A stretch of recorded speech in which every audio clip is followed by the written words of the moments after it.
말씀의 자리를 사모하여 수원화산교회 수요예배에 오신 여러분들을 주님의 이름으로 환영합니다. 옆에 계신 분들과 함께 인사해볼까요? 잘 오셨습니다. 그리고 한 번 더 인사해볼까요? 하반기에도 하나님께서 함께 하십니다. 하반기에도 하나님께서 함께 하십니다. 하반기에도 상반기에 부어주신 은혜처럼 여러분들 가운데 하나님께서 함께 하실 줄을 주님의 이름으로 믿고 소망합니다. 얼마 전 저는 작지 않은 시험을 하나 치르고 왔습니다. 교역자들은요, 특별히 이제 남자 교역자들 같은 경우는 이 시험을 꼭 통과를 해야 하고요. 그리고 교역자들이 보는 시험 중에 가장 큰 시험이기도 합니다. 신학대학원을 졸업한 전도사들이 거치게 되는 중요한 관문이기도 합니다. 네, 지난 월요일과 화요일 저는 강도사고시를 신대원에 가서 보고 왔습니다. 물론 시험을 보면서 제가 또 받은 은혜가 있었고요. 또 하나님께서 주신 그 결과에 대해서도 너무 감사하지만 특별히 고시 일정 가운데 저에게 특별한 은혜가 되었던 시간이 있습니다. 그것은 언제냐면요, 바로 수험 당일이에요. 시험을 화요일에 봤는데 화요일에 아침에 모여서 드렸던 오전 가운데 있었던 그 예배에서 말씀의 은혜가 저에게 아주 크게 다가왔습니다. 이게 사실 신대원에 다니고 신학을 하는 분들께는 조금 학교에서 드리는 예배라는 것은 가끔은 지루하게 느껴지기도 합니다. 매일 똑같은 시간, 똑같은 자리 그곳에서 드렸던 예배들을 생각하면 이게 수업처럼 느껴지기도 하고 이게 매일매일 똑같은 모습으로 느껴지다 보니까 이게 좀 부담스럽게 느껴지기도 하거든요. 특별히 그렇게 신대원에서 드렸던 예배라는 생각에 저는 한편으로는 이 예배가 조금 약간은 귀찮다라는 생각을 제 마음에 아주 교만한 생각이 들어서 그런 마음을 가지기도 했습니다. 예비 소집 날 월요일에도 예배를 드렸는데 화요일에도 예배를 드린다니 마음이 편하진 않았습니다. 죄송합니다.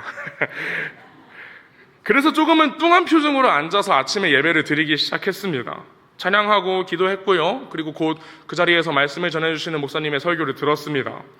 그날 그 말씀을 듣고요, 그다지 기대하지 않고 있던 저의 그 굳어버린 마음을 하나님께서 그 자리 가운데 전하시는 그 말씀으로 부드럽게 만들어 주셨습니다.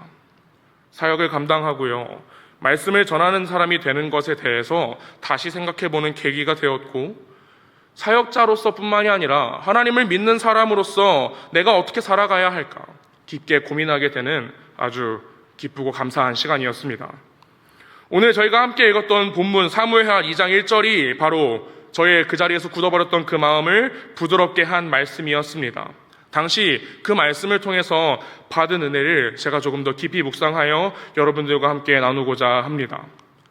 어리고 부족한 교역자의 마음을 부드럽게 만들었던 이 말씀이 이 자리에 함께 모인 사랑하는 수원화산의 모든 가족들에게도 풍성하고 깊은 은혜가 되시기를 주님의 이름으로 간절히 소망합니다.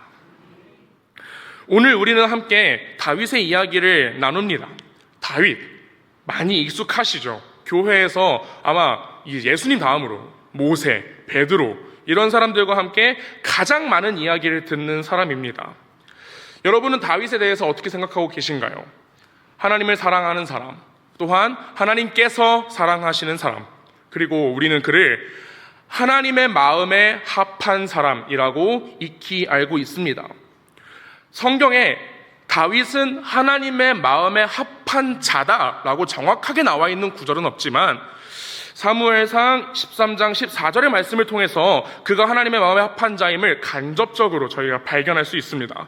사무엘상 13장 14절은 이렇게 이야기합니다. 지금은 왕의 나라가 길지 못할 것이라 여호와께서 왕에게 명령하신 바를 왕이 지키지 아니하셨으므로 여호와께서 그의 마음에 맞는 사람을 구하여 여호와께서 그를 그의 백성의 지도자로 삼으셨으니라 하고, 아멘. 이 말씀은 다윗이 듣는 이야기가 아니고요, 사무엘이 사울에게 말하고 있는 말씀입니다. 즉 하나님께서는 하나님 마음에 합하지 않았던 사울이 아니라 하나님의 마음에 맞는 사람, 여호와께서 그의 마음에 맞는 사람을 구했고 그를 지도자의 백성으로 삼으실 것이라는 말씀입니다. 사울의 뒤를 이어서 하나님 나라의 왕위에 앉게 될 사람, 우리가 너무나 잘 알고 있듯이 다윗이 바로 그 사람이었습니다. 다윗은 사무엘을 만났고요, 그 사무엘로부터 왕이 될 수 있는 기름 부음을 받았습니다. 하지만 하나님께서 인정하신 그때 바로 왕위에 앉지는 못했습니다. 여전히 하나님께서 기름 부으시고 하나님께서 세우신 사울 왕이 살아있었고 그의 통치가 아직은 이스라엘 가운데 이루어지고 있었기 때문입니다. 심지어 그가 악행을 행했던 왕이고 하나님 보시기에도 기뻐하시지 않는 모습을 계속해서 보이는데도요, 하나님께서는 다윗을 즉각적으로 그 왕위에 앉히지는 않으셨습니다. 이스라엘의 왕이 되기 위해 가장 중요하게 달성해야 하는 하나님께로부터 인정받는 것은 이미 이루어냈는데 정작 패악한 왕이 여전히 살아있기 때문에 그는 왕이 될 수 없었던 것입니다. 오히려 그 왕은요, 이미 정해진 그 왕위를 계승할 사람인 다윗을 시기하고 질투해서 그를 몇 번이나 죽이려고 시도했었고 그를 이스라엘 국경 밖으로 내몰기도 했습니다. 다윗이 왕이 되기까지는 꽤나 오랜 시간이 걸렸고 정말 많은 일들이 있었습니다. 그리고 오랜 시간이 여러 일들이 있었던 뒤에 결국 사울은요, 전장에서 죽음을 맞았고 그 소식은 다윗에게도 전해졌습니다. 심지어 이때도요, 다윗은 드디어 사울 왕이 죽었다, 이제 내가 왕이 될 수 있다, 이렇게 즉각적으로 기뻐하거나 그런 마음을 가졌지 않았습니다. 그는 먼저 사울과 요나단의 죽음에 대해서 아주 슬프고 비통한 심정을 말씀을 통해서 드러냅니다. 그렇게 이전에 있었던 하나님께서 세우신 그 사람에 대해서 존중과 예우를 다 갖춘 후에야 왕위에 앉을 준비를 시작합니다. 오늘 우리가 함께 읽었던 사무엘하 2장 1절의 말씀이 바로 다윗이 그 왕위에 앉기 위한 본격적인 과정을 시작하는 데에 제일 첫 번째 되는 말씀입니다. 다윗은 오늘 설교의 제목과 같이요, 그 모든 과업을 시작하기 전에 하나님께로 나아가 묻고 또 묻습니다. 다윗은 먼저 하나님께 이렇게 묻습니다. 우리 함께 사무엘하 2장 1절의 상반절을요, 한 목소리로 읽어보기를 원합니다. 이런 일이 일어난 뒤에 다윗이 주님께 제가 유다에 있는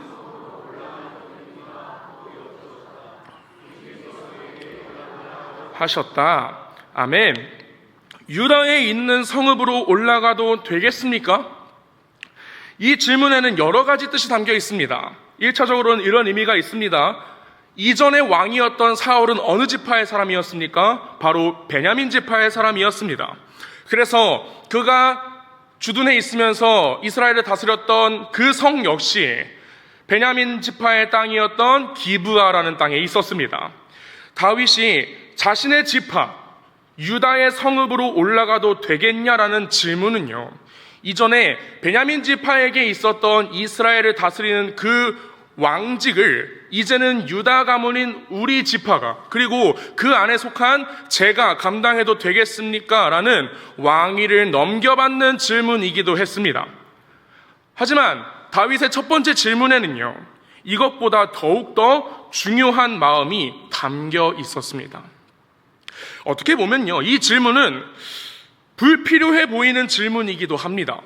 하나님께서 왕의 자리를 사울에게서 빼앗아서 다윗 본인에게 줄 것을요, 다윗은 이미 너무나 잘 알고 있었거든요. 그 자리를 본인이 앉게 될 것, 그 왕자에 본인이 앉게 될 것이라는 것 또한 다윗이 너무 잘 알고 있었습니다. 지금까지 겪었던 그 모든 고생이, 그 모든 일들이 다 그것을 위한 준비 과정이었다는 것 또한 다윗은 너무나 잘 알고 있었습니다. 앞서 말씀드렸듯이 다윗이 왕위에 앉기 위해서는 단 한 가지 조건만이 남아 있었습니다. 그것은 바로 사울의 죽음이었습니다. 그리고 그것이 드디어 이루어졌습니다. 그래서 이제 다윗은 그 왕의 자리에 앉기에 그 어떠한 필요한 것도 남지 않게 되었습니다. 그러나 모든 것이 결정이 됐는데도요, 모든 것이 그의 편인 그 상황 가운데에서도요, 지금 당장 본인이 성을 선택해서 그 성으로 올라가 왕좌에 앉게 되더라도 그 누구도 뭐라 하지 않을 그 상황 가운데 다윗은 하나님께 질문합니다. 유다에 있는 성읍으로 올라가도 되겠습니까? 다윗은요, 내 뜻대로 감히 먼저 올라가지 않습니다. 다윗은 왕위를 계승하는 그 주도권을 본인이 쥐고 있다고 생각하지 않기 때문입니다.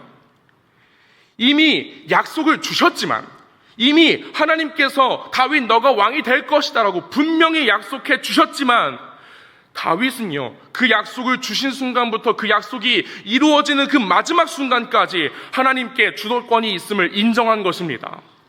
다윗의 질문은 하나님과 나 사이에 주어진 그 약속의 주인 되심을 다시 한번 기억하고, 그 약속의 주인이신 하나님께 약속의 확실한 완성을 하나님께 간구하는 것입니다. 시편 131편 1절은 이렇게 말씀하고 있습니다. 여호와여, 내 마음이 교만하지 않고 내 눈이 오만하지 아니하오며 내가 큰 일과 감당하지 못할 놀라운 일을 하려고 힘쓰지 아니하나이다. 아멘. 다윗은요, 그 일을 감당하는 데에 자신의 생각이나 자신의 능력을 의지하지 않습니다. 그 모든 일의 주관자 되시고요, 가장 선한 길로 이끄시는 여호와 하나님을 의지하며 나아갑니다. 이 말씀을 그 강도사곳이 보는 날 예배를 드리는 저에게도 이렇게 들려오는데, 저에게도 그런 마음을 주셨습니다. 그 강도사고시를 보는 제 마음을 돌아보게 하시더라고요. 사실 저는 올해의 강도사고시를 보더라도요, 저희 교단법에 따라서 내년에 목사 안수를 받을 수 없습니다. 그래서 사실 올해의 강도사고시를 붙어도 좋고 떨어져도 괜찮고 사실 그랬습니다. 하지만 시험장에 가서는 최선을 다했습니다. 그래서 이 강도사고시를 준비하면서, 특별히 그러면서 이 사역을 감당함에 있어서 어느 순간부터 익숙해지고, 어느 순간부터 내가 좀 이제는 괜찮게 할 수 있지 않을까라는 그런 안일한 마음, 그런 어떤 매너리즘에 빠져있는 저를 이 말씀을 읽으면서 발견하게 되었습니다. 어느 순간부터 하나님께 질문하지 않더라고요. 하나님, 제가 이 사역을 감당해도 되겠습니까? 하나님, 제가 이런 일들을 하는데 하나님께서 이 모든 것들을 기뻐하고 계십니까? 하나님께서는 그 자리에서 저에게 묻는 마음을 주셨습니다. 주님, 저는 오늘 이 자리에 왜 있죠? 저 오늘 이 시험 봐도 괜찮을까요? 저 계속 사역해도 괜찮을까요? 정말 주님께서 기뻐하시는 모습으로 섬기고 있을까요? 어쩌면 시험의 결과는요, 저에게 긍정적인 응답을 하나님께서 주신 것 같아 보일 수도 있겠지만, 어쩌면 저는 이제부터 하나님의 응답을 구하며 경험하며 이 사역의 길을 나아가게 돼야 될지도 모르겠습니다.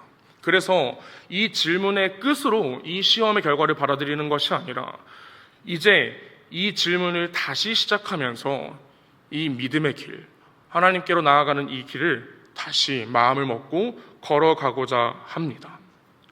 여러분은 어떠신가요? 오늘 드리는 이 삶의 예배, 여러분이 이 자리에 모여서 드리는 이 말씀과 기도와 찬양을 드리는 예배의 자리 가운데 어느 순간에는 감사한 마음, 기쁜 마음, 그리고 하나님께 묻는 마음이 가득했었는데, 이제는 익숙해지고 당연해진 이 자리를 지키게 되고 하나님께서 나를 이 자리로 부르고 계시다는 사실조차 잊고 예배를 드리고 삶을 살아가고 계시지는 않습니까? 오늘 이 자리 가운데, 우리 가운데 이러한 마음이 있기를 원합니다. 내가 가장 당연하게 생각했던 그 자리에 대해서요, 내가 가장 당연하게 생각했던 그 일에 대해서요, 내가 아무렇지도 않게 그것을 당연하게 생각했던 그 섬김의 자리에 대해서요, 오늘 이 시간 가운데 새롭게 묻는 마음을 가지게 되시기를 주님의 이름으로 소망합니다. 오늘의 묻는 기도에 대해서요, 오늘 물음에 대해 오늘 응답을 듣고 그 기도의 제목 가운데 오늘 나와 함께 하시는 예수 그리스도의 충만한 은혜를 경험하시면서 삶과 예배의 자리 가운데 나아가게 되시는 여러분이 되시기를 주님의 이름으로 간절히 소망합니다. 오늘 설교의 제목은 다윗의 물음이 아니죠. 다윗은요, 묻고 또 물었습니다. 다윗은 하나님께 다시 한번 묻습니다. 이번에는 1절 하반절 말씀입니다. 우리 다시 한번 한 목소리를 읽기를 소망합니다. 다윗이 다시 여쭈었다. 어느 성읍으로?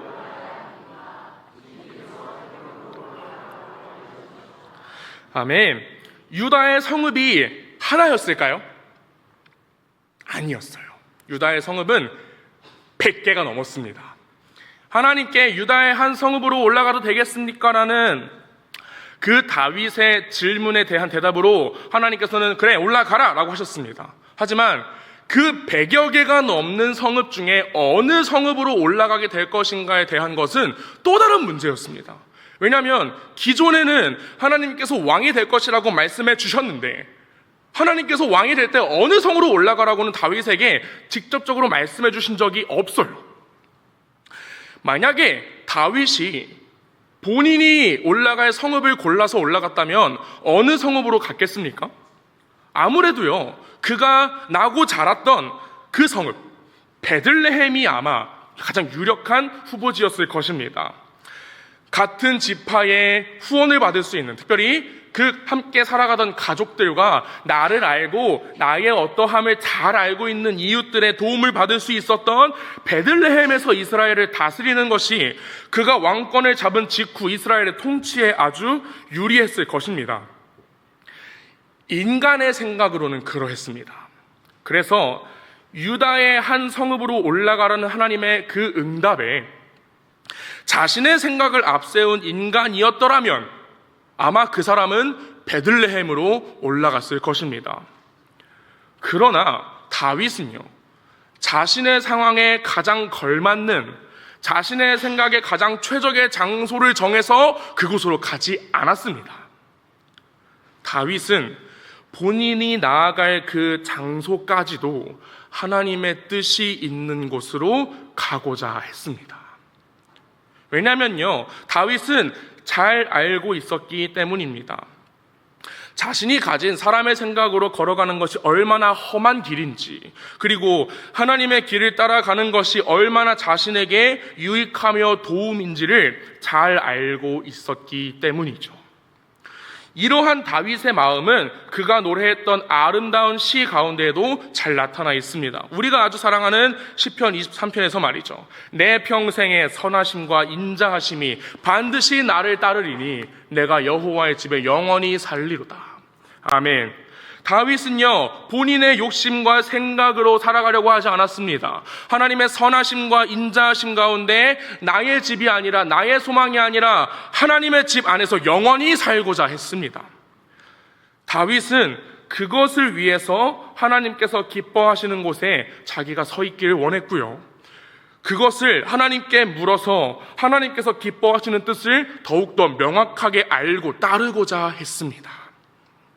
사랑하는 여러분, 우리의 기도 가운데 하나님의 부르심에 대해 얼마나 자세하게 기도하고 있나요? 오늘 이 시간 가운데 우리 가운데 있는 여러 가지 제목이 있는 줄로 압니다. 여러분 각자의 제목이 있고요, 우리 교회의 제목이 있고요, 여러분이 속한 그 각각 공동체의 제목들이 있을 것입니다. 우리는요, 하나님께 더 자주 물을 때마다 하나님께서 더 자주 응답해 주시는 은혜를 누릴 수 있고요, 하나님께 자세하고 명확하게 기도할수록 하나님께서 분명하고 확실하게 응답해 주시는 것을 누릴 수 있게 됩니다. 물론 우리가 가지고 나온 제목이, 우리가 품고 있는 기도의 제목이 답답하기도 하고요, 어렵기도 합니다. 가끔은 우리가 기도하는 그 제목 가운데 정확히 어떤 것이 어려운지 모르겠는 기도의 제목들도 있습니다. 하지만 오늘 이 시간 가운데 여러분 기도하실 때요, 차분히 생각하시면서 천천히 기도해 보시기를 바랍니다. 하나님께서 내가 어려워하는 그 제목 가운데 하나님은 어떤 뜻을 나에게 보여주고자 하시는가, 그리고 하나님께서는 내가 하나님의 뜻 가운데 어떤 자리에 어떻게 서 있기를 원하시는가, 내가 생각하는 그 자리가 아니라 다른 자리에 하나님께서는 내가 서 있기를 원하지 않으실까? 하나님의 뜻을 세밀한 가운데 천천히 자세하게 명확하고 깊게 구하면서 나아가시게 되는 오늘 기도의 시간이 되시기를 주님의 이름으로 간절히 소망합니다. 하나님의 마음에 합한 사람이었던 다윗이 누렸던 그 하나님과 함께하는 놀라운 형통의 은혜를요, 더욱 자세하고 깊은 기도를 통해 하나님께 받아 누리실 수 있는 수원하단의 모든 성도님들 되시기를 주님의 이름으로 간절히 소망합니다. 어떻게 다윗은 그랬을까요? 똑같은 사람인데요. 사울도 같은 사람이었고 다윗도 같은 사람이었고요. 사울도 하나님께 기름 부음 받았고 다윗도 분명히 기름 부음 받은 사람이었는데 다윗은 어떻게 그렇게 하나님께 묻는 사람이 될 수 있었을까요? 우리가 그렇게 다윗과 같이 묻는 마음을 가지기 위해서는 어떠한 마음이 필요할까요? 그것은 바로 겸손입니다. 다윗은요, 겸손했습니다. 그는 자신을 높은 사람으로 단 한 번도 여긴 적이 없습니다. 본인의 삶의 주인을 자기 자신이라고 여긴 적이 없습니다. 하나님께서 그 묻는 기도, 하나님의 뜻을 구하는 기도를 들으시고 응답하시는 분이심을 확실히 알면서 나의 제목이 하나님의 기쁘신 뜻대로 이루어지는 것을 또한 기뻐하며 감사하며 바라보았습니다. 다윗이 하나님께 물으며 구하는 마음은 이러했습니다. 시편 17절의 말씀입니다. 여호와여, 주는 겸손한 자의 소원을 들으셨사오니 그들의 마음을 준비하시며 귀를 기울여 들으시고. 아멘. 겸손하지 않고 교만한 사람의 특징은요, 질문하지 않는다는 것입니다. 본인은 이미 다 알고 있다고 생각하기 때문에 누구에게도 그 무엇도 묻지 않아요.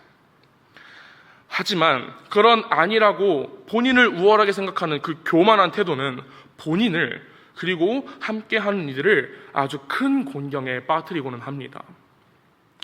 역사상 최악의 항공사고를 꼽으라고 하면 항상 언급이 되는 사고가 있습니다.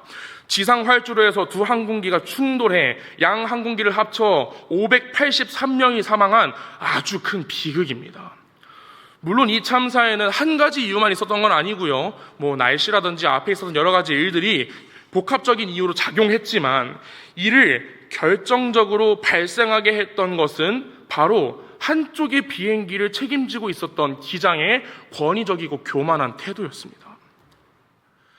보통 비행기를 활주로에서 운항을 하면요, 비행기에게는 꼭 지켜야 되는 규칙이 있습니다. 그건 뭐냐면요, 무슨 상황에서든지 관제탑에서 내려주는 그 관제 명령을 듣고 지키는 것입니다. 관제사가 가라고 하면 가야 되고요, 관제사가 아무 말도 하지 않거나 가지 말라고 하면 가지 말아야 합니다. 그날 그 섬에 있던 공항에는요, 아주 짙은 안개가 껴 있었습니다. 그래서 거기에 있던 관제탑은 활주로에 서 있는 어떤 비행기에게도 이륙의 허가를 내어주지 않았습니다. 하지만 앞서 우리가 이야기했던 그 비행기의 기장은요, 본인이 베테랑이고 본인이 그 공항을 한두 번 와본 게 아니기 때문에 공항의 관제를 무시하고 이 정도면 이륙해도 괜찮아 라고 판단을 스스로 안에서 내리게 됩니다. 부기장을 비롯한 주변에 있던 모든 사람들이 그 기장을 말렸지만요, 그 기장의 교만한 마음을 꺾을 수는 없었습니다. 그렇게 비행기는 안개가 자욱한 활주로를 달리기 시작했고요, 얼마 지나지 않아 그 안개를 뚫고 나타난 반대쪽에 서 있던 그 비행기를 정면으로 들이받게 됩니다.